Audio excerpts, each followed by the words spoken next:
Hi all, iBless training സൊല്യൂഷൻസിന്റെ പുതിയൊരു ക്ലാസ്സിലേക്ക് സ്വാഗതം.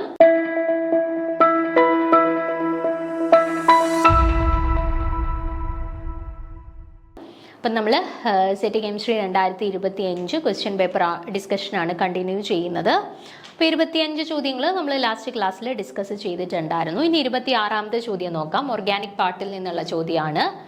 The following reaction is an example for. ഇവിടെ ഒരു റിയാക്ഷൻ കൊടുത്തിട്ടുണ്ട്. ഇവിടെ ഈ റിയാക്ഷൻ്റെ ഇപ്പോൾ ഇവിടെ 4 ഓപ്ഷൻസ് നോക്കിക്കഴിഞ്ഞാൽ നിങ്ങൾക്ക് കാണാം. 3,3 sigmatropic rearrangement, deals-Alder reaction, 2,4 sigmatropic rearrangement, 2+2 cyclo addition reaction. അപ്പോൾ ഇതെല്ലാം നമ്മുടെ പെരിസൈക്ലിക് റിയാക്ഷൻസുമായിട്ട് ബന്ധപ്പെട്ട 4 ഓപ്ഷൻസ് ആണ് കൊടുത്തിട്ടുള്ളത് അല്ലേ. അപ്പോൾ ഇതിൽ ഏതാണ് ഈ കൊടുത്തിട്ടുള്ളത്, ഏത് കാറ്റഗറിയിലാണ് ഉൾപ്പെടുന്നതെന്നാണ് ചോദിച്ചിട്ടുള്ളത് കേട്ടോ. 3,3 സിഗ്മാട്രോപിക് ആണോ, ഡീൽസ്-ആൾഡർ റിയാക്ഷൻ ആണോ, 2,4 സിഗ്മാട്രോപിക് റീഅറേഞ്ച്മെന്റ് ആണോ, 2+2 സൈക്ലോ അഡിഷൻ റിയാക്ഷന്റെ എക്സാമ്പിൾ ആണോ കൊടുത്തിട്ടുള്ളത് എന്നാണ് ചോദ്യം. ഓക്കെ, അപ്പം നമുക്ക് നോക്കാം. നോക്കിക്കേ, ആദ്യം നമുക്ക് ഇതുമായിട്ട് റിലേറ്റ് ചെയ്തിട്ടുള്ള കുറച്ച് കാര്യങ്ങൾ പറഞ്ഞിട്ട് അതിൽ നിന്ന് ആൻസറിലോട്ട് എത്താൻ ശ്രമിക്കാം. The most important sigmatropic rearrangements are 3+3 process which involves the carbon bond. The thermal rearrangement of 1,5 dienes by 3,3 sigmatropy is called Cobb rearrangement. അപ്പോൾ നോക്കിക്കേ, നമ്മുടെ സിഗ്മാട്രോപിക് റീഅറേഞ്ച്മെന്റ്സിന്റെ കൂട്ടത്തിൽ ഏറ്റവും ഇമ്പോർട്ടൻ്റ് ആയിട്ടുള്ള ഒരു റീഅറേഞ്ച്മെന്റ് റിയാക്ഷൻ ആണ് 3+3 സൈക്ലോ അഡിഷൻ റിയാക്ഷൻസ് എന്ന് പറയുന്നത്. ഓക്കെ, അപ്പോൾ ഇവിടെ യൂഷ്വലി ഈ 3+3 സൈക്ലോ അഡിഷൻ റിയാക്ഷൻസ് ഏത് ടൈപ്പ് ഓഫ് കോമ്പൗണ്ട്സ് അല്ലെങ്കിൽ ഏത് കാറ്റഗറിയിലുള്ള ആളുകളാണ് 3+3 സൈക്ലോ അഡിഷൻ റിയാക്ഷൻസിൽ ഇൻവോൾവ് ചെയ്യുന്നത്? ഓർത്ത് വെച്ചേക്കാം, 1,5 ഡൈൻസ് ആണ് യൂഷ്വലി 3+3 സൈക്ലോ അഡിഷൻ റിയാക്ഷൻസിൽ ഇൻവോൾവ് ചെയ്യുന്നത്. ആരാണ്?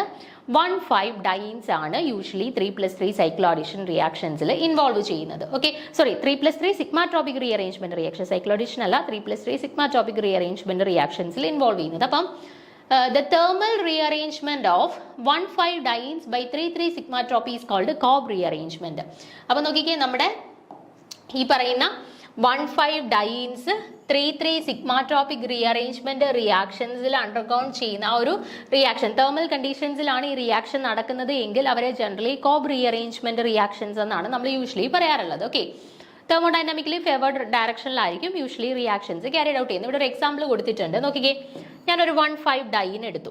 നോക്കിക്കേ, 1, 2, 3, 4, 5 ഫസ്റ്റ് പൊസിഷനിലും 5th പൊസിഷനിലാണ് ഓരോ ഡബിൾ ബോൺസ് ഉള്ളത് അല്ലേ. അപ്പം അത് തെർമൽ കണ്ടീഷനിൽ നമ്മളിവിടെ ട്രീറ്റ് ചെയ്തു. തെർമൽ കണ്ടീഷനിൽ ട്രീറ്റ് ചെയ്തപ്പോഴത്തേന് എന്താ സംഭവിച്ചത്? നോക്കിക്കേ, ഈ ബോണ്ട് ഇങ്ങോട്ട് ഷിഫ്റ്റ് ചെയ്തു, ഈ ബോണ്ട് ഇങ്ങോട്ട് ഷിഫ്റ്റ് ചെയ്തു, ഈ ബോണ്ട് ഇങ്ങോട്ട് ഷിഫ്റ്റ് ചെയ്തു അല്ലേ. ഇങ്ങനെയാണ് യൂഷ്വലി ബോണ്ടിന്റെ ഷിഫ്റ്റ് നടക്കുന്നത്. അപ്പോൾ ഈ ബോണ്ട് ഇങ്ങോട്ട് ഷിഫ്റ്റ് ചെയ്ത സമയത്ത് എന്ത് സംഭവിച്ചു? ഈ ഡബിൾ ബോണ്ട് അങ്ങ് സിംഗിൾ ബോണ്ടുമായി ഇവിടെ ഡബിൾ ബോണ്ട് വന്നു അല്ലേ. നോക്കിക്കേ, ഈ ഡബിൾ ബോണ്ട്, ഈ ബോണ്ട് ഇങ്ങോട്ടല്ലേ ഷിഫ്റ്റ് ചെയ്തേക്കുന്നത്, ഈ ബോണ്ട് ഇങ്ങോട്ട് ഷിഫ്റ്റ് ചെയ്തതിന്റെ ഫലമായിട്ട് ഇത് സിംഗിൾ ബോണ്ടായി. അതിന് പകരം ഈ ബോണ്ട് ഇങ്ങോട്ട് ഷിഫ്റ്റ് ചെയ്തപ്പോഴത്തേന് ഈ ബോണ്ട് എന്തായി? ഡബിൾ ബോണ്ടായി. ഓക്കെ, ഇനി അടുത്ത സ്റ്റെപ്പിൽ എന്താ നടക്കുന്നത്? സൈമൾട്ടേനിയസ് ആയിട്ടാണ് നടക്കുന്നത്. ഇനി ഈ തൊട്ടടുത്ത ബോണ്ട് ഇങ്ങോട്ട് ഷിഫ്റ്റ് ചെയ്തു. നോക്കിക്കേ, ഇത് ഓൾറെഡി സിംഗിൾ ബോണ്ടാണ്. ആ ബോണ്ട് ഇങ്ങോട്ട് ഷിഫ്റ്റ് ചെയ്യുമ്പോൾ എന്താവും?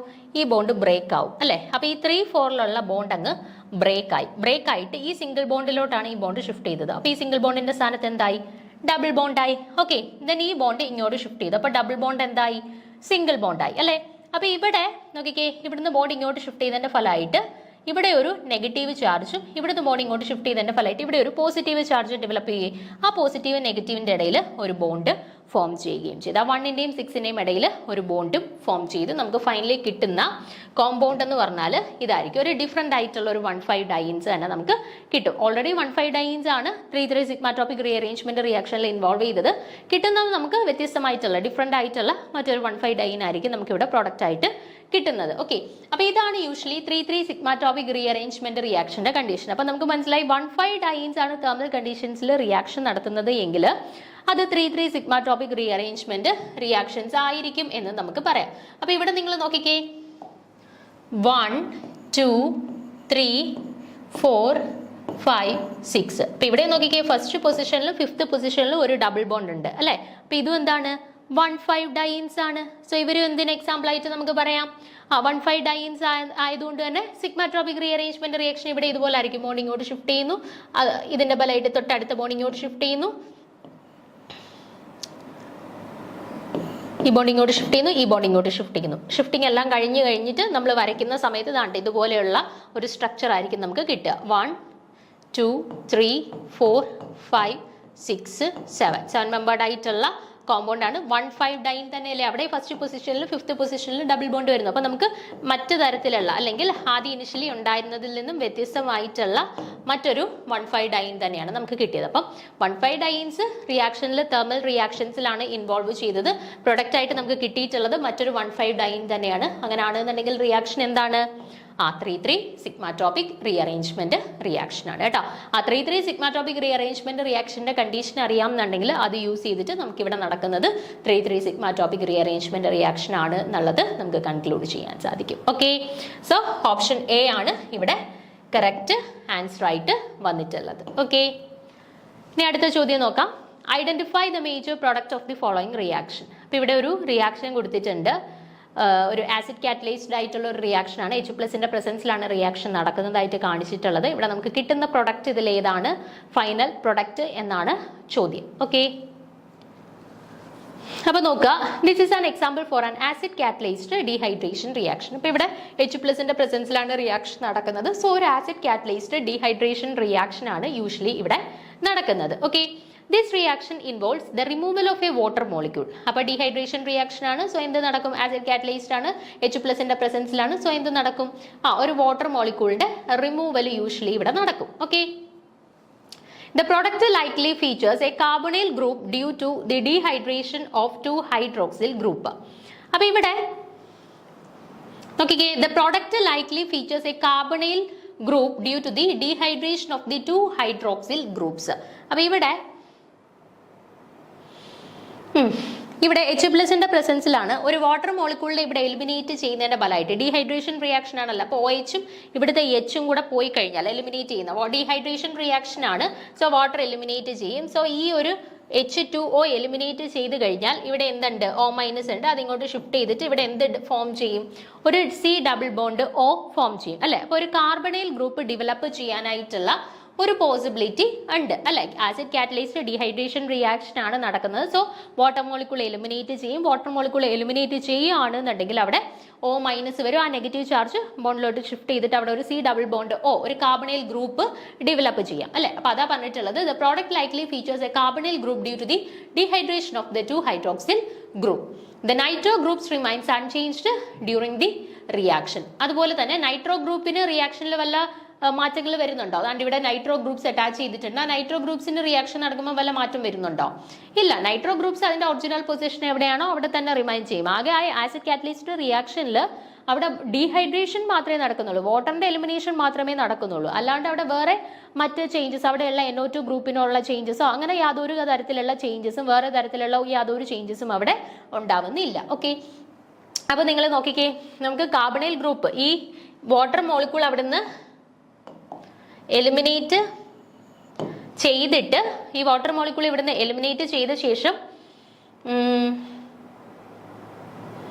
ഈ വാട്ടർ മോളിക്യൂൾ ഇവിടുന്ന് എലിമിനേറ്റ് ചെയ്ത ശേഷം ഇവിടെ ഞാൻ പറഞ്ഞു ഒരു നെഗറ്റീവ് ചാർജ് അതിങ്ങോട്ട് ഷിഫ്റ്റ് ചെയ്തിട്ട് C double bond of form ചെയ്യും. അപ്പൊ C double bond of form ചെയ്യുന്നത് Aയിലും Cയിലും ആണ്. ഓപ്ഷൻ Aയിലും Cയിലും ആണ് ആ C ഡബിൾ ബോണ്ട് Oയുടെ ഫോർമേഷൻ നമുക്ക് കാണിച്ചിട്ടുള്ളത്. അപ്പം അതുപോലെ തന്നെ NO2 ഗ്രൂപ്പിന്റെ പൊസിഷനിൽ ചേഞ്ച് ഒന്നും വരുന്നില്ല അല്ലെ. നൈട്രോ ഗ്രൂപ്പ്സിന് അൺചേഞ്ച്ഡ് ആയിട്ട് തുടരുകയും ചെയ്യണം. അപ്പൊ ഈ രണ്ട് കണ്ടീഷൻസും സാറ്റിസ്ഫൈ ചെയ്യുന്നത് ഏതാണ്? ഓപ്ഷൻ എ ആണ് കേട്ടോ. സോ ഓപ്ഷൻ എ ആണ് ഇവിടെ കറക്റ്റ് ആൻസർ ആയിട്ട് വന്നിട്ടുള്ളത്. ഓക്കെ, അപ്പോൾ ഇവിടെ H+ ആസിഡ് കാറ്റലൈസ്ഡ് റിയാക്ഷൻ ആണ്. ഡീഹൈഡ്രേഷൻ നടത്തി ഒരു വാട്ടർ മോളിക്യൂൾ എലിമിനേറ്റ് ചെയ്യും. വാട്ടർ മോളിക്യൂൾ എലിമിനേറ്റ് ചെയ്താൽ C double bond of form ചെയ്യും. അതിനകത്ത് നിന്ന് തന്നെ നമുക്ക് ഓപ്ഷൻ ബിയും ഓപ്ഷൻ ഡിയും അല്ല എന്നുള്ളത് ഉറപ്പിക്കാം കേട്ടോ. അത് രണ്ടും നമുക്ക് എലിമിനേറ്റ് ചെയ്യാം. കാരണം C ഡബിൾ ബോണ്ടോ കാർബണൈൽ ഗ്രൂപ്പിന്റെ ഒരു ഫോർമേഷൻ എന്തായാലും നടക്കുന്നുണ്ട്. സോ ഓപ്ഷൻ ബിയിലും ഡിയിലും അത് നടക്കുന്നില്ല. അതുകൊണ്ട് അവിടെ വെച്ച് തന്നെ നമുക്ക് എലിമിനേറ്റ് ചെയ്യാം. ഓക്കെ, അടുത്ത ചോദ്യം 28ാമത്തെ ചോദ്യമാണ്. The reagent used for converting prop 1 in to prop 2 in 1 all. നോക്കിക്കേ, പ്രൊപ്പീനിനെ നമ്മൾ പ്രൊപ്പീനോൾ ആക്കി കൺവേർട്ട് ചെയ്യാണ്. ഓക്കെ, പ്രൊപ്പീനിനെ പ്രൊപ്പീനോൾ ആക്കി കൺവേർട്ട് ചെയ്യാണ്. അതിന് വേണ്ടിയിട്ട് നമുക്ക് ഇഫക്റ്റീവ് ആയിട്ട് യൂസ് ചെയ്യാൻ പറ്റുന്ന ഒരു റിയേജന്റ് ഏതാണ് എന്നാണ് ചോദിച്ചിട്ടുള്ളത്. OSO4 ആണോ, ഓസ്മിയം ടെട്രോക്സൈഡ് ആണോ, KMnO4 ആണോ, SeO2 ആണോ, അതോ MCPBA ആണോ? ഇതിൽ ഏത് റിയേജന്റിനെ യൂസ് ചെയ്ത് കഴിഞ്ഞാൽ നമുക്ക് പ്രൊപ്പ് 1 ഈൻ അല്ലെങ്കിൽ പ്രൊപ്പീനിനെ നമുക്ക് പ്രൊപ്പ് 2 ഈൻ 1 ഓൾ അല്ലെങ്കിൽ പ്രൊപ്പീനോൾ ആക്കി കൺവേർട്ട് ചെയ്യാൻ സാധിക്കും എന്നാണ് നമ്മുടെ ചോദ്യം. ഓക്കെ, അപ്പൊ നമുക്ക് നോക്കാം ഏത് റിയേജന്റ് യൂസ് ചെയ്താൽ ഈ ഒരു റിയാക്ഷൻ നടക്കാൻ സാധ്യതയുണ്ട് എന്നുള്ളത് നോക്കാം. Selenium dioxide, that is SeO2, is an oxidizing agent generally employed in the allylic oxidation of alkenes to furnish allylic alcohols which may be further oxidized to conjugated aldehydes or ketones. നോക്കിക്കേ, selenium dioxide അല്ലെങ്കിൽ SeO2 എന്ന് പറയുന്ന reagent ഇത് actually ഒരു oxidising agent ആണ്. ഈ ഒരു റിയേജന്റിനെ use ചെയ്യാണ് എന്നുണ്ടെങ്കിൽ നമുക്ക് എന്ത് ചെയ്യാൻ പറ്റും? It undergoes allylic oxidation of alkenes to furnish allylic alcohols. അപ്പം എന്താ, ആൽക്കീൻസിന്റെ അലീലിക് ഓക്സിഡേഷൻ നടത്തി ആൽക്കീൻസിനെ അലീലിക് ആൽക്കഹോൾസ് ആക്കി കൺവേർട്ട് ചെയ്യാൻ വേണ്ടിയിട്ട് നമുക്ക് ആരെ യൂസ് ചെയ്യാൻ പറ്റും എന്നാ പറഞ്ഞത്? സെലേനിയം ഡയോക്സൈഡിനെ യൂസ് ചെയ്യാം. ആൽക്കീൻസിനെ അലീലിക് ഓക്സിഡേഷൻ നടത്തി എന്താക്കി കൺവേർട്ട് ചെയ്യാം? അലീലിക് ആൽക്കഹോൾസ് ആക്കി കൺവേർട്ട് ചെയ്യാൻ സാധിക്കും എന്നാണ് പറയുന്നത്. Which may be further oxidised to conjugated aldehydes or ketones. അതിനെ നമുക്ക് ഫർദർ എന്താക്കി ഓക്സിഡൈസ് ചെയ്യാൻ പറ്റും? നമുക്കിപ്പോൾ കിട്ടിയേക്കുന്നത് അലീലിക് ആൽക്കഹോൾസ് ആണ്. ഈ ആൽക്കഹോൾസിനെ ഫർദർ ഓക്സിഡേഷൻ നടത്തുകയാണെന്നുണ്ടെങ്കിൽ നമുക്ക് അവരെ ആൽഡിഹൈഡ്സ് അല്ലെന്നുണ്ടെങ്കിൽ കീറ്റോൺസ് ആക്കി കൺവേർട്ട് ചെയ്യാനായിട്ട് സാധിക്കും. അപ്പോൾ ഇവിടെ നോക്കിക്കേ, നമ്മളിവിടെ ഒരു ആൽക്കീൻ എടുത്തു. ഇവിടെ പറഞ്ഞിരിക്കുന്ന പോലെ മെത്ത് എത്ത് പ്രൊപ്പ് പ്രൊപ്പീൻ 1 ഈനാണ്. Propene 1 prop 1 ene prop 1 ene നമ്മൾ കൺസിഡർ ചെയ്തു. സെലനിയം ഡയോക്സൈഡ് വെച്ചിട്ട് നമ്മൾ അവരെ എന്ത് ചെയ്തു? ഓക്സിഡേഷൻ നടത്തി കഴിഞ്ഞ സമയത്ത് നമുക്ക് കിട്ടിയിട്ടുള്ള പ്രോഡക്റ്റ് എന്താണ്? പ്രൊപ്പ് 1 ഈൻ 3 ഓൾ പ്രൊപ്പീനോൾ ആണ് നമുക്ക് പ്രൊഡക്റ്റ് ആയിട്ട് കിട്ടിയിട്ടുള്ളത്. ആ പ്രൊപ്പീനോളിനെ നമ്മൾ ഫെർദർ വീണ്ടും ഓക്സിഡേഷന് വിധേയമാക്കുകയാണ് എന്നുണ്ടെങ്കിൽ അതെന്തായിട്ട് കൺവേർട്ട് ചെയ്യും? ആൽഡിഹൈഡ്സ് അല്ലെന്നുണ്ടെങ്കിൽ കീറ്റോൺസ് ആയിട്ട് കൺവേർട്ട് ചെയ്യും. അലീലിക് ഓക്സിഡേഷൻ നടത്തി കഴിഞ്ഞാൽ ആൽഡിഹൈഡ്സോ കീറ്റോൺസ് ആയിട്ട് കൺവേർട്ട് ചെയ്യും. അപ്പോൾ ഓർത്ത് വെച്ചേക്കുക, ആൽക്കീൻസിനെ അലീലിക് ഓക്സിഡേഷൻ നടത്തി കഴിഞ്ഞാൽ SeO2 സെലനിയം ഡയോക്സൈഡ് യൂസ് ചെയ്തിട്ട് അലീലിക് ഓക്സിഡേഷൻ നടത്തി കഴിഞ്ഞാൽ നമുക്ക് എന്ത് കിട്ടും പ്രൊഡക്റ്റ് ആയിട്ട്? നമുക്ക് പ്രൊഡക്റ്റ് ആയിട്ട് ആൽക്കഹോൾസ് കിട്ടും. അതിനെ ഫർദർ നമ്മൾ വീണ്ടും ഓക്സിഡേഷന് വിധേയമാക്കുകയാണ് എന്നുണ്ടെങ്കിൽ ആൽക്കഹോൾസ് കൺവേർട്ട് ചെയ്തിട്ട് ആൽഡിഹൈഡ്സ് അല്ലെന്നുണ്ടെങ്കിൽ കീറ്റോൺസ് ആയിട്ട് കൺവേർട്ട് ചെയ്യും. Okay, the selenium oxide can also be used to oxidize alkynes in presence of acids. The internal alkynes are converted to 1,2-dicarbonyl compounds, whereas the terminal alkynes are oxidized to glyoxylic acid. ഇതുകൂടെ ഓർത്ത് വെച്ചേക്കണേ. നമ്മളിപ്പോൾ selenium oxide ആൽക്കീൻസിന്റെ കേസിൽ double bonded ആയിട്ടുള്ള കോമ്പൗണ്ട്സിന്റെ കേസിൽ selenium dioxide വെച്ചിട്ട് treat ചെയ്ത് കഴിഞ്ഞാൽ എന്ത് സംഭവിക്കും എന്ന് പറഞ്ഞു? അവർ ആൽക്കഹോൾസ് ആയി കൺവേർട്ട് ചെയ്യും. അവരെ ഫെർദർ ഓക്സിഡേഷൻ നടത്തി കഴിഞ്ഞാൽ ആൽഡിഹൈഡ്സ് ഓർ കീറ്റോൺസ് ആയിട്ട് കൺവേർട്ട് ചെയ്യുമെന്ന് പറഞ്ഞു. ഓക്കെ, ഇനി നമ്മൾ ട്രിപ്പിൾ ബോണ്ടഡ് ആയിട്ടുള്ള ആൽക്കൈൻസിനെയാണ് നമ്മൾ എടുക്കുന്നത് എന്നുണ്ടെങ്കിൽ അവിടെ എന്ത് ചേഞ്ചസ് ആ സംഭവിക്കുന്നത് നോക്കിക്കേ. ആൽക്കൈൻസിനെ നമ്മൾ സെലനിയം ഡയോക്സൈഡ് വെച്ചിട്ട് ട്രീറ്റ് ചെയ്യുകയാണെന്ന് കരുതുക. ഓക്കെ, ആൽക്കൈൻസിനെ സെലനിയം ഡയോക്സൈഡ് യൂസ് ചെയ്തിട്ട് നമ്മൾ ട്രീറ്റ് ചെയ്യുകയാണ് എന്ന് കരുതുക. ഓക്കെ, എന്ത് സംഭവിക്കും? ആൽക്കൈൻസ് ആണ് എന്നുണ്ടെങ്കിൽ എന്തായിട്ടായിരിക്കും കൺവേർട്ട് ചെയ്യുന്നത്? അവരെ ഓക്സിഡൈസ് ചെയ്യും. സെലനിയം ഡയോക്സൈഡ് യൂസ് ചെയ്തിട്ട് ഓക്സിഡൈസ് ചെയ്യുകയാണ് എന്നുണ്ടെങ്കിൽ അവർ 1,2-ഡൈകാർബണൈൽ കോമ്പൗണ്ട്സ്. എത്ര കാർബണൈൽ കോമ്പൗണ്ട്സ്? ഫസ്റ്റ് പൊസിഷനിലും സെക്കൻഡ് പൊസിഷനിലും 2 കാർബണൈൽ ഗ്രൂപ്പ്സ് വരുന്ന 1,2-ഡൈകാർബണൈൽ കോമ്പൗണ്ട്സ് ആയിട്ട് കൺവേർട്ട് ചെയ്യും കേട്ടോ. അപ്പൊ ആൽക്കൈൻസിനെയാണ് സെലനിയം ഡയോക്സൈഡ് വെച്ചിട്ട് ട്രീറ്റ് ചെയ്തെങ്കിൽ അവർ 1,2-ഡൈകാർബണൈൽ കോമ്പൗണ്ട്സ് ആയിട്ടായിരിക്കും കൺവേർട്ട് ചെയ്യുന്നത്. അപ്പോൾ ആൽക്കീൻസിനെ ആയിരുന്നു സെലനിയം ഡയോക്സൈഡ് വെച്ചിട്ട് ഓക്സിഡൈസ് ചെയ്യുന്നതെങ്കിൽ നമുക്ക് ആൽക്കഹോൾസിനെ കിട്ടിയനെ. ആൽക്കൈൻസിനെയാണ് ഓക്സിഡൈസ് ചെയ്യുന്നതെങ്കിൽ നമുക്ക് എന്ത് കിട്ടും? ആൽക്കൈൻസിനെയാണ് കിട്ടുന്നതെങ്കിൽ 1,2-ഡൈകാർബണൈൽ കോമ്പൗണ്ട്സ് ആയിരിക്കും നമുക്ക് കിട്ടുക. ഓക്കെ, ഇനി ഇതിപ്പോൾ എന്താ? ഇന്റേണൽ പൊസിഷനിൽ ആൽക്കൈൻസ് വരുമ്പോഴാണ്, അതായത് 2 ആൽക്കൈൻസ് ട്രിപ്പിൾ ബോണ്ടിന്റെ അപ്പുറത്തും ഇപ്പുറത്തും 2 R ഗ്രൂപ്പ് ഉണ്ട്. ഇനി ടെർമിനൽ ആൽക്കൈൻസ് ആണെന്നുണ്ടെങ്കിലോ, അതായത് ട്രിപ്പിൾ ബോണ്ടിന്റെ ഒരു സൈഡിൽ R ഗ്രൂപ്പ് വരുന്നുള്ളൂ, മറ്റേ സൈഡിൽ ഹൈഡ്രജൻ ആണ്, പ്രോട്ടോൺ ആണ്.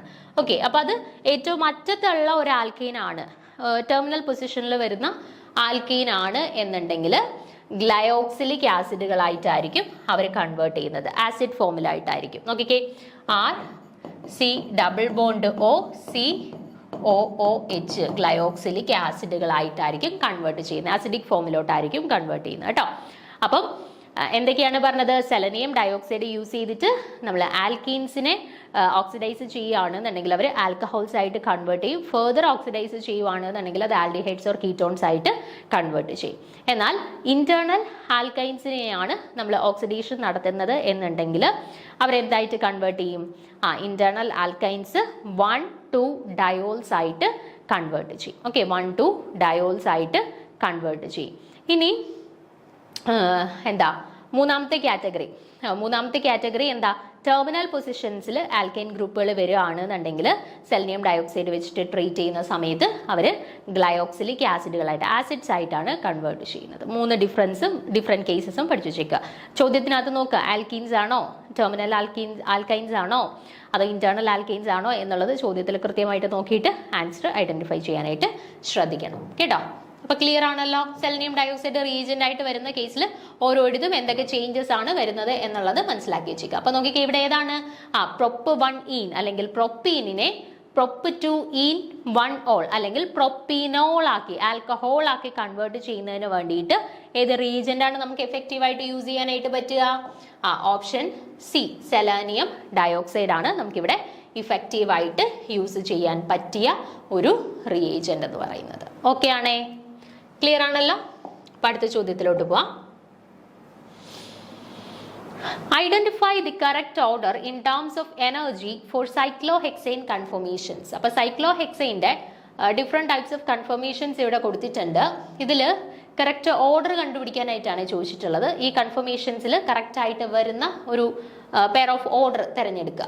ഓക്കെ, അപ്പൊ chair, twist boat, half chair, ഈ 4 കൺഫർമേഷൻസിൽ അവരുടെ എനർജി വൈസ് കൂടിപ്പോകുന്ന ഓർഡറാണ് ചോദിച്ചിട്ടുള്ളത് കേട്ടോ. എനർജി ഇൻക്രീസ് ചെയ്ത് വരുന്ന ഓർഡറിൽ എങ്ങനെ അറേഞ്ച് ചെയ്യാം എന്നാണ് ചോദ്യം. അപ്പൊ നോക്കുക, നമ്മളിവിടെ chair confirmation, twist boat, half chair അല്ലേ, 4 നമുക്ക് തന്നിട്ടുള്ളത്. Chair, half chair, boat, twist boat. Okay, ഈ 4 എണ്ണത്തിൻ്റെയും അറേഞ്ച്മെന്റ് തന്നിട്ടുണ്ട്.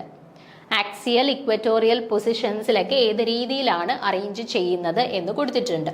അതുപോലെ എനർജി മിനിമ വരുന്ന കണ്ടീഷൻസും കൊടുത്തിട്ടുണ്ട്, എനർജി മാക്സിമ വരുന്ന കണ്ടീഷൻസും കൊടുത്തിട്ടുണ്ട്. അപ്പൊ എനർജി മിനിമ വരുന്നത് ആർക്കൊക്കെയാണ്? ചെയറിനാണ്. ചെയർ കൺഫർമേഷൻ ആണ്. സൈക്ലോഹെക്സൈൻ്റെ ചെയർ കൺഫർമേഷൻ ആണ് ഏറ്റവും ലോവസ്റ്റ് എനർജി വരുന്നത്, 0.0 അല്ലെ. Relative energy of twist boat ആണ് രണ്ടാമത്തെ പൊസിഷനിൽ വരുന്നത്, 5.5 ആണ് അവരുടെ റിലേറ്റീവ് എനർജി വരുന്നത്. ഓക്കെ, അത് വെച്ചിട്ട് കമ്പയർ ചെയ്യുമ്പോൾ എനർജി മാക്സിമ വരുന്ന 2 പേരാണ്, അല്ലെങ്കിൽ മാക്സിമം എനർജി നമുക്ക് ഒബ്സർവ് ചെയ്യാൻ പറ്റുന്ന 2 കൺഫർമേഷൻസ് ആണ്. ഏതൊക്കെ?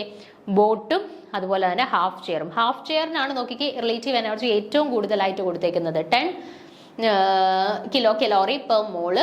ബോട്ടിന് 6 ബോട്ട് കൺഫർമേഷൻ വരുമ്പോൾ 6.5. ഓക്കെ, അപ്പോൾ ഇൻക്രീസിങ് ഓർഡർ ഓഫ് എനർജി നമുക്ക് കിട്ടിക്കഴിഞ്ഞു. Chair, twist boat, half chair, ഈ ഓർഡറിലാണ് എനർജി ഇൻക്രീസ് ചെയ്ത് പോകുന്നത്. ഇനി എന്തുകൊണ്ടാണ് ഈ ചേഞ്ചസ് സംഭവിക്കുന്നത്? എന്തുകൊണ്ട് ചെയർ കൺഫർമേഷന് കറസ്പോണ്ടിങ് ആയിട്ടുള്ള എനർജി എടുത്തപ്പോൾ ഏറ്റവും ലീസ്റ്റ് 0 ആയിട്ട് കിട്ടി? എന്തുകൊണ്ട് നമ്മൾ ഹാഫ് ചെയർ എടുത്ത സമയത്ത് ഏറ്റവും ഉയർന്ന രീതിയിലുള്ള ഒരു എനർജി നമുക്ക് കിട്ടിയത്? അപ്പൊ കൺഫർമേഷൻസിലുള്ള വ്യത്യാസം കാരണമാണ് ഈ പറയുന്ന ഓരോരുത്തർക്കും നമുക്ക് എനർജിയിൽ വേരിയേഷൻസ് വരുന്നത്. ഇനി എന്താണ് ഇവരുടെ കൺഫർമേഷനിലുള്ള വ്യത്യാസങ്ങൾ എന്ന് നോക്കാം. നോക്കിക്കേ, the chair conformation is the most stable and lowest energy conformation of cyclohexane. Cyclohexane ഏറ്റവും സ്റ്റേബിൾ ആയിട്ടുള്ള അല്ലെങ്കിൽ ഏറ്റവും എനർജി കുറവെന്ന് പറഞ്ഞാൽ ഏറ്റവും സ്റ്റേബിലിറ്റി കൂടുതലുള്ള എന്നർത്ഥം അല്ലേ. അപ്പോൾ എനർജി ഏറ്റവും കുറവുള്ള ചെയർ കൺഫർമേഷൻ തന്നെയാണ് ഏറ്റവും സ്റ്റെബിലിറ്റി ഉള്ള സൈക്ലോഹെക്സൈൻ്റെ കൺഫർമേഷൻ. ഓക്കെ, അപ്പോൾ നമുക്ക് പറയാം ഒന്നെങ്കിൽ എനർജി ഏറ്റവും കുറഞ്ഞ സൈക്ലോഹെക്സൈൻ്റെ കൺഫർമേഷൻ ചെയർ കൺഫർമേഷൻ ആണെന്ന് പറയാം, അല്ലെങ്കിൽ സ്റ്റെബിലിറ്റി ഏറ്റവും കൂടുതലുള്ള കൺഫർമേഷൻ ഏതാണ്, സൈക്ലോഹെക്സൈൻ്റെ കൺഫർമേഷൻ ഏതാണെന്ന് ചോദിച്ചു കഴിഞ്ഞാലും അത് ചെയർ കൺഫർമേഷൻ തന്നെയാണ്. ഓക്കെ, അപ്പോൾ it is characterized by all carbon atoms being in a staggered arrangement and the hydrogen atoms are positioned equatorially and axially. This conformation minimizes the steric interactions between the atoms resulting in this stable structure. അപ്പോൾ ഇവരുടെ കേസിൽ എല്ലാ carbon ആറ്റംസും all the carbon atoms being in a staggered arrangement and hydrogen atoms are positioned equatorially and axially. With this conformation minimizes steric hindrance. അപ്പോൾ ഇവിടെ നോക്കിക്കേ, staggered arrangement ആണ് ഇവിടെ follow ചെയ്യുന്നത്. അപ്പം ഈ ഓരോ കാർബൺ ആറ്റത്തിനും കറസ്പോണ്ടിങ് ആയിട്ട് ഹൈഡ്രജൻ ആറ്റംസിനെ അറേഞ്ച് ചെയ്യുന്ന സമയത്ത് എക്സാക്ട്ലി ആക്സിയൽ ആൻഡ് ഇക്വറ്റോറിയൽ പൊസിഷൻസിലായിട്ടാണ് അറേഞ്ച് ചെയ്തിട്ടുള്ളത് അല്ലേ. ആക്സിയൽ ഇക്വറ്റോറിയൽ പൊസിഷൻസിലായിട്ടാണ് കൃത്യമായിട്ട് ഓരോ പോയിന്റിലും അറേഞ്ച് ചെയ്തിട്ടുള്ളത്. സ്റ്റാഗേർഡ് കൺഫർമേഷൻ ആണ് അല്ലെ.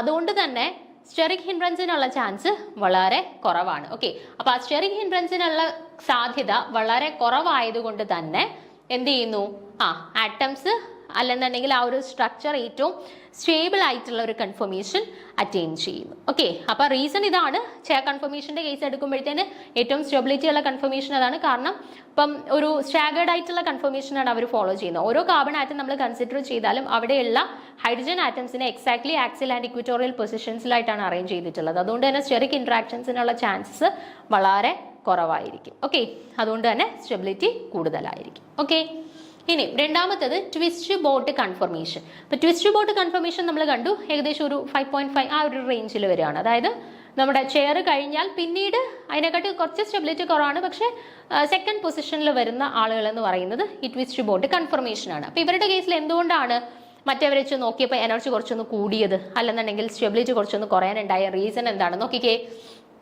The twist boat conformation is slightly higher in energy compared to the chair conformation. It is a distorted form of the chair conformation where two carbon atoms deviate from the ideal staggered position, and this deviation leads to the increased steric strain and higher energy. അപ്പം twist boat confirmation എന്ന് പറഞ്ഞാൽ actually നമ്മുടെ chair കൺഫർമേഷനകത്ത് ചെറിയൊരു വ്യത്യാസം വരുത്തിയതാണ്. അപ്പൊ എന്തുവാ വ്യത്യാസം വരുത്തിയെന്ന് പറഞ്ഞാൽ നമ്മൾ പറഞ്ഞു ചെയർ കൺഫർമേഷനകത്ത് എല്ലാ കാർബൺ ആറ്റംസിന്റെ പൊസിഷനിലും നമ്മൾ എക്സാക്ട്ലി ആക്സിയൽ ആൻഡ് ഇക്വറ്റോറിയൽ പൊസിഷൻസിലായിട്ടാണ് ഓരോ ഹൈഡ്രജനെ വെച്ചിട്ടുള്ളത്. അതുകൊണ്ട് തന്നെ കറക്റ്റ് സ്റ്റാഗേർഡ് പൊസിഷനാണ്. അവർ തമ്മിലുള്ള സ്റ്റെറിക് ഹിൻഡ്രൻസ് ഉണ്ടാവാനായിട്ടുള്ള സാധ്യത വളരെ കുറവാണ്. പക്ഷേ ട്വിസ്റ്റ് ബോട്ട് ആയപ്പോൾ എന്ത് സംഭവിച്ചു, രണ്ട് ആളുകളുടെ രണ്ട് ഹൈഡ്രജൻ ആക്സിയൽ ആൻഡ് ഇക്വറ്റോറിയൽ പൊസിഷനിലുള്ള രണ്ട് പേരുടെ പൊസിഷൻ ചെറുതായിട്ടൊന്ന് ചേഞ്ച് ചെയ്തു. അപ്പം കംപ്ലീറ്റ്ലി സ്റ്റാഗേർഡ് അല്ലെങ്കിൽ സ്റ്റേബിൾ ആയിട്ട് ഇരുന്ന ഒരാളുടെ രണ്ട് പൊസിഷൻസിൽ വ്യത്യാസം വരുത്തുമ്പോഴത്തേന് ഓവറോൾ അവരുടെ സ്റ്റെബിലിറ്റി അത് അഫക്റ്റ് ചെയ്യുമല്ലോ, അല്ലെങ്കിൽ ഓവറോൾ അവരുടെ എനർജി അത് അഫക്റ്റ് ചെയ്യുമല്ലോ. സോ ആ ഒരു വ്യത്യാസമാണ് യൂഷ്വലി എന്ത് സംഭവിച്ചത്, ഐ ട്വിസ്റ്റ് ബോട്ടിന്റെ കേസിൽ അവരുടെ എനർജി മറ്റേവരെ അപേക്ഷിച്ച് നോക്കുമ്പോഴത്തേന് ഒന്ന് കുറയാനായിട്ടുണ്ടായ റീസൺ എന്ന് പറയുന്നത് കേട്ടോ. അപ്പൊ അതാണ് പറഞ്ഞത് twist boat conformation is slightly higher in energy compared to the chair conformation. Chair കൺഫർമേഷനെക്കാട്ടിൽ കുറച്ച് എനർജി കൂടുതലായിരുന്നു ട്വിസ്റ്റ് ബോട്ടിന്റെ കേസിൽ. എന്തുകൊണ്ടാണ് ഈ ഒരു എനർജി ഇൻക്രീസ് സംഭവിച്ചത്? Because it is a distorted form of chair conformation. നമ്മുടെ ചെയർ കൺഫർമേഷൻ എന്ന് പറഞ്ഞാൽ സ്റ്റാഗേർഡ് ആണ്, സ്റ്റേബിൾ ആണ്. അതിനകത്ത് ചെറിയൊരു ഡിസ്റ്റോർഷൻ വന്നൊരു കൺഫർമേഷനാണ് ട്വിസ്റ്റ് ബോട്ട് എന്ന് പറയുന്നത്. ഓക്കെ, അവിടെ എന്ത് സംഭവിച്ചു, രണ്ട് carbon atoms deviate from the ideal staggered confirmation. Ideal ആയിട്ടുള്ള സ്റ്റാഗേർഡ് കൺഫർമേഷനിൽ നിന്നും 6 കാർബൺ ആറ്റംസിൽ 2 കാർബൺ ആറ്റംസിന് ചെറിയൊരു ചേഞ്ച് വന്നു. ആൻഡ് ആ ഒരു ഡീവിയേഷനാണ് എന്തിന് കാരണമായത്, അവരുടെ എനർജി കൂടാനും അതുപോലെ അവരുടെ സ്റ്റെബിലിറ്റി കുറയാനും കാരണമായത്. Okay, the boat conformation is the least stable and highest energy conformation of cyclohexane, and it is characterized by 2 carbon atoms being an eclipsed position resulting in significant steric interactions and strain. അപ്പം അടുത്തത് നമ്മുടെ boat confirmation ആണ്. Boat confirmation ആണ് third പൊസിഷനിൽ വരുന്നത്. Energy vice നോക്കുമ്പോൾ മൂന്നാമത് energy ഏറ്റവും കൂടുതലുള്ള ആള് ബോട്ട് കൺഫർമേഷൻ ആണ്. ബോട്ട് കൺഫർമേഷൻ വന്നപ്പോഴത്തേന് എന്ത് സംഭവിച്ചു, ബോട്ട് കൺഫർമേഷൻ എത്തിയപ്പോഴത്തേന് നമ്മുടെ ചെയർ കൺഫർമേഷനിലെ എല്ലാ കാർബൺ ആറ്റംസും എക്സാക്ട്ലി സ്റ്റാഗേർഡ് പൊസിഷൻസിലായിരുന്നല്ലോ. എല്ലാ ഹൈഡ്രജൻസും എക്സാക്ട്ലി നമ്മുടെ ആക്സിയൽ ആൻഡ് ഇക്വറ്റോറിയൽ പൊസിഷനിലായിരുന്നു, സ്റ്റാഗേർഡ് കൺഫർമേഷനിലായിരുന്നു. പക്ഷേ ഇവിടെ വന്നപ്പോഴത്തേന് എന്ത് സംഭവിച്ചു, രണ്ടുപേരങ്ങ് എക്ലിപ്സ്ഡ് കൺഫർമേഷനിലോട്ട് മാറി. ഓക്കെ, 2 കാർബൺ ആറ്റംസ് എക്ലിപ്സ്ഡ് കൺഫർമേഷൻസിലോട്ട് മാറി. അങ്ങനെ ഉണ്ടാവുന്ന അപ്പൊ യൂഷ്വലി സ്റ്റേബിൾ ആയിട്ടുള്ള കൺഫർമേഷൻ സ്റ്റാഗേർഡ് ആണ്. അപ്പൊ 2 കാർബൺ ആറ്റംസ് അങ്ങ് എക്ലിപ്സ്ഡ് എന്ന് പറയുമ്പോൾ അവിടെ സ്റ്റെറിക് ഹിൻഡ്രൻസിനുള്ള ചാൻസ് കൂടുതലാണ് അല്ലെ. അപ്പൊ 2 കാർബൺ ആറ്റംസ് എക്ലിപ്സ്ഡ് കൺഫർമേഷനിലോട്ട് മാറി എങ്കിൽ അവിടെ ഉണ്ടാവുന്ന സ്റ്റെറിക് ഹിൻഡ്രൻസ് കൂടുമ്പോൾ സ്വാഭാവികമായിട്ടും അവിടെ ഉണ്ടാവുന്ന എനർജിയിൽ വ്യത്യാസം വരും. അങ്ങനെയാണ് എന്താ നമ്മുടെ ട്വിസ്റ്റ് ബോട്ടിനെ വെച്ചിട്ട് കമ്പയർ ചെയ്യുമ്പോൾ ബോട്ട് കൺഫർമേഷന്റെ കേസിൽ എനർജി ഫർദർ ഇൻക്രീസ് ചെയ്യാനുള്ള റീസൺ. അപ്പം ട്വിസ്റ്റ് ബോട്ടിലും 2 കാർബൺ ആറ്റംസിനായിരുന്നു വ്യത്യാസം വന്നത്, പക്ഷെ അവിടെ ചെറിയ ഡിസ്റ്റോർഷൻസേ സംഭവിച്ചിട്ടുള്ളൂ. നോർമലി ഉള്ള സ്റ്റാഗേർഡ് കൺഫർമേഷനിൽ നിന്നും ചെറിയൊരു വ്യത്യാസം, ഒരു ചെറിയ ഡിസ്റ്റോഷൻ മാത്രമേ സംഭവിച്ചിട്ടുള്ളായിരുന്നു. പക്ഷേ ഇവിടെ എത്തിയപ്പോഴത്തേന് എന്ത് സംഭവിച്ചു? ബോട്ട് കൺഫർമേഷൻ എത്തിയപ്പോഴത്തേന് എന്ത് സംഭവിച്ചു? ഡിസ്റ്റോഷൻ ആണോ? അല്ല, 2 കാർബൺ ആറ്റം കംപ്ലീറ്റ്ലി സ്റ്റാഗർഡ് കൺഫർമേഷനിൽ നിന്ന് മാറി എന്തായിട്ട് മാറിയിട്ടുണ്ട്?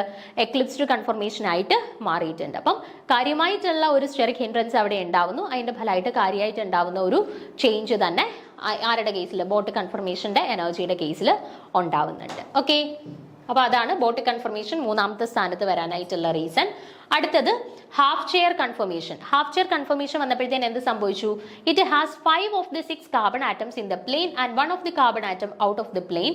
Therefore, it has both eclipsing and bond angle strains and hence the least stable conformation of cyclohexane. ഇനി ഈ ഹാഫ് ചെയിൻ കൺഫർമേഷൻ വന്നപ്പോഴത്തേന് നിങ്ങൾ നോക്കിക്കുക, എനർജിയിൽ ഉണ്ടായ വ്യത്യാസം എത്രയാ? 10 പോയി റേഞ്ച്. അതായത് ബാക്കിയുള്ളവരെ വെച്ചിട്ട് നോക്കുമ്പോൾ നല്ല രീതിയിലുള്ള ഒരു ഇൻക്രീസ് ഇൻ എനർജിയാണ് ആരുടെ കേസിൽ ഉണ്ടായിട്ടുള്ളത്? ഹാഫ് ചെയർ കൺഫർമേഷന്റെ കേസിൽ ഉണ്ടായിട്ടുള്ളത്. അതിന്റെ റീസൺ എന്താ? ഇവിടെയുള്ള 6 കാർബൺ ആറ്റംസിന്റെ കേസിൽ 5 ഇൻ പ്ലെയിൻ ആണെന്നുണ്ടെങ്കിൽ 1 ഔട്ട് ഓഫ് ദി പ്ലെയിൻ ആണ്. അതുകൊണ്ട് തന്നെ ഇവരുടെ കേസിൽ, ഹാഫ് ചെയറിന്റെ കേസിൽ, ഇവരുടെയൊക്കെ കേസിൽ നമ്മൾ എക്ലിപ്സ്ഡ് കൺഫർമേഷൻ, ഇവരുടെ കേസിൽ ഡിസ്റ്റോർട്ടഡ് ആയിട്ടുള്ള 2 പൊസിഷൻസ് ആയിരുന്നു ഇവരുടെ എനർജി കൂടാനായിട്ടുള്ള റീസൺ. ഇവരുടെ കേസിലോ എക്ലിപ്സ്ഡ് പൊസിഷനിലോട്ട് പോയ 2 കാർബൺ ആറ്റംസ് ആയിരുന്നു. ഇവരുടെ കേസിലോ ഈ എക്ലിപ്സ്ഡ് കൺഫർമേഷനിലോട്ട് പോയതും അതുപോലെ തന്നെ ബോണ്ട് ആംഗിൾ സ്ട്രെയിനും 2 ഫാക്ടേഴ്സ് ഇവരുടെ ഒരു ഹിൻഡ്രൻസ് ഫാക്ടേഴ്സ് ആയിട്ട് ആക്ട് ചെയ്യുന്നുണ്ട്. ഓക്കെ, അപ്പൊ 2 ഫാക്ടേഴ്സ് വന്നു ഹിൻഡ്രൻസ് ഫാക്ടേഴ്സ് ആയിട്ട്. അപ്പൊ എന്ത് സംഭവിക്കുന്നു?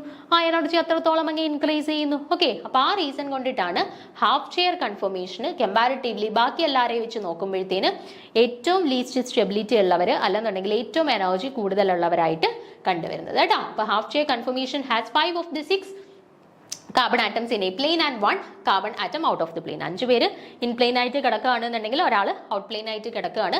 അതിന്റെ ഫലമായിട്ട് അവിടെ എക്ലിപ്സ്ഡ് ആയിട്ടുള്ള കൺഫർമേഷൻ ഉണ്ട്, അതുപോലെ തന്നെ ബോണ്ട് ആംഗിൾ സ്ട്രെയിൻസും എക്സ്പീരിയൻസ് ചെയ്യുന്നുണ്ട്. അതായത് 2 സ്റ്റെറിക് ഫാക്ടേഴ്സ് ഉണ്ട്. അപ്പോൾ 2 സ്റ്റെറിക് ഫാക്ടേഴ്സ് കാരണം ഉണ്ടാകുന്ന ഇഫക്റ്റ് എന്ന് പറഞ്ഞാൽ അത്രത്തോളം വലുതായിരിക്കും കേട്ടോ. അപ്പോൾ അതിന്റെ ഫലമായിട്ടാണ് ഏറ്റവും എനർജി കൂടുതലുള്ളവരായിട്ട് ഈ പറയുന്ന ഹാഫ് ചെയർ കൺഫർമേഷൻ കണ്ടുവരുന്നത്. എനർജി ഏറ്റവും കൂടുതലുള്ളത് കൊണ്ട് തന്നെ ഏറ്റവും സ്റ്റെബിലിറ്റി കുറഞ്ഞ കൺഫർമേഷൻ എന്ന് പറയുന്നത് ഈ ഹാഫ് ചെയർ കൺഫർമേഷൻ ആയിരിക്കും. ഓക്കെ, സോ ഇവിടുത്തെ ഓർഡർ എങ്ങനെയായിരിക്കും വരുന്നത്? എനർജിയുടെ ഓർഡർ ആണ് നമ്മളോട് ചോദിച്ചത്. സോ എനർജി ഏറ്റവും കുറവ് chair confirmation, then twist boat confirmation, then boat confirmation, and finally ഏറ്റവും എനർജി കൂടുതലുള്ളത് ഹാഫ് ചെയർ കൺഫർമേഷൻ. ഇനിയിപ്പം എനർജിയുടെ ഓർഡർ അല്ല ചോദിക്കുന്നത്, സ്റ്റെബിലിറ്റിയുടെ ഓർഡർ ആണ് നിങ്ങൾക്ക് പരീക്ഷയ്ക്ക് ചോദിക്കുന്നതെന്നുണ്ടെങ്കിൽ എങ്ങനെ വരും? നേരെ തിരിഞ്ഞു വരും. അതായത് എനർജി ഏറ്റവും കൂടുതലുള്ളത് ഹാഫ് ചെയർ അല്ലേ, അപ്പൊ അതിനായിരിക്കും എന്ത്? ഏറ്റവും സ്റ്റെബിലിറ്റി കുറഞ്ഞു വരുന്നത്.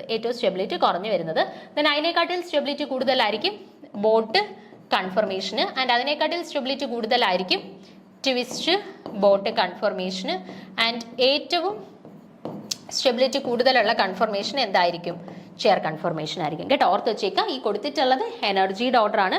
നമുക്ക് ചിലപ്പോൾ അടുത്തൊരു പരീക്ഷയ്ക്ക് എനർജിക്ക് പകരം സ്റ്റെബിലിറ്റിയുടെ ഓർഡർ ആയിരിക്കും ചോദിക്കുന്നത്. അപ്പോൾ സ്റ്റെബിലിറ്റിയുടെ ഓർഡർ ആണെന്നുണ്ടെങ്കിൽ ഹാഫ് ചെയറിനാണ് ഏറ്റവും കുറവ്, then boat confirmation, then twist boat, and finally ഏറ്റവും കൂടുതൽ സ്റ്റെബിലിറ്റി വരുന്നത് ചെയർ കൺഫർമേഷൻ ആണ്. ഓക്കെ, സോ ഓപ്ഷൻ എ ആണ് ഇവിടെ കറക്റ്റ് ആൻസർ ആയിട്ട് വരുന്നത് കേട്ടോ. അപ്പോൾ കൺഫർമേഷനിൽ എന്തുകൊണ്ടാണ് വ്യത്യാസം വരുന്നത്? എനർജിയുടെ ഓർഡർ, സ്റ്റെബിലിറ്റിയുടെ ഓർഡർ, ഇത്രയും കാര്യങ്ങൾ ഈ ഒരു ഏരിയയിൽ നിന്ന് ഓർത്ത് വെച്ചേക്കാം. ഓക്കെ, അപ്പോൾ ബാക്കി ചോദ്യങ്ങൾ നമുക്ക് അടുത്ത ക്ലാസ്സിൽ ഡിസ്കസ് ചെയ്യാം. താങ്ക്